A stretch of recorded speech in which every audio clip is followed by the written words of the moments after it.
呢集我會去睇開羅最出名嘅兩個景點，相信唔使我講，大家都估到啦。一早起身，首先係去 hostel 天台食個靚早餐，然後就去搭地鐵。個地鐵站出口好殘舊，但落到裏面係正正常常嘅。然後我又實咗啦，我唔醒起埃及地鐵係有女性專用車廂。事後我先至發現佢淨係寫咗阿拉伯文，冇寫英文，所以我冇懷疑到。我拍完條列車到站片之後，就乜嘢都冇諗，直接入咗車廂。入到去一望就發現唔對路，全部女士用奇怪目光望住我。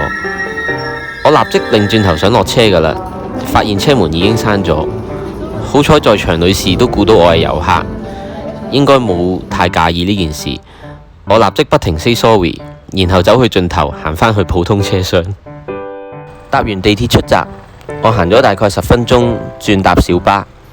當然佢都係同羅素一樣唔會閂門啦。坐咗20分鐘左右，我就離遠喺架車度見到金字塔啦。去到金字塔門口，我決定喺入閘之前先去一個制高點影相。又俾我留意到閘口對面有披薩克同 KFC， 於是我衝上頂樓。上到2樓嗰陣，發現原來頂樓係鎖咗嘅。呢個時候有個披薩克嘅僆仔就問我：你係咪想上頂樓影相啊？我話係啊，唔該。佢就拎鎖匙開門俾我，仲好熱心咁幫我影咗幾張相，又冇問我拎 tips。我真係非常多謝佢咁好人。相都影完就梗係衝入去啦。攻略嘅嘢我就唔多分享啦，純粹想講2件事俾大家知。第一係你如果想入最大嘅金字塔，係要另外再俾錢嘅，而且都幾貴下。你喺決定之前可以先去隔離嗰間細金字塔，呢個係唯一免費俾公眾入去嘅。你體驗完如果都仲係覺得好正嘅話，再買飛入大嗰個都未遲。金字塔入面好悶熱，好局促，而且啲文物都去晒博物館，所以個人嘅睇法係唔使專登再俾錢入。第二係建議大家冬天嘅上晝嚟睇金字塔，因為天氣可以話係啱啱好，唔會好曬又唔會熱死人。我行咗幾個鐘，件衫都冇點出汗，仲可以攤喺度好舒服咁曬太陽睇住金字塔添。正當我沉迷緊金字塔嗰陣，我俾一個埃及人問我要唔要騎佢隻駱駝影相，我好快就拒絕咗，然後繼續自得其樂。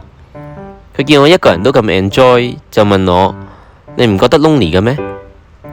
我就隨口答佢：唔會啊，我好 enjoy 啊。不過你有咁多駱駝同馬陪住你，你都唔會 lonely 啦。我哋就係咁開始傾咗10零分鐘，之後我同佢 say bye， 打算走嗰陣，佢就主動話：咁你想唔想要駱駝陪你啊？放心喎，我唔會收你錢。之後仲幫我影咗好多相，真心多謝佢咁好人。行完金字塔，我就行咗1個鐘左右去新開嘅大埃及博物館，中途仲食咗個 lunch。呢個博物館係4個月前新開嘅，所以好值得去。入面嘅展品多到我好難喺度分享啲乜嘢俾大家聽。建議大家去之前了解多啲古埃及文化先，咁樣到你睇到啲展品嗰陣呢，就唔會一頭霧水，同埋你唔會咁快審美疲勞。行完呢2個地方，我已經好鬼攰，於是就搭小巴轉地鐵返 hostel 瞓。今集講住咁多先，拜。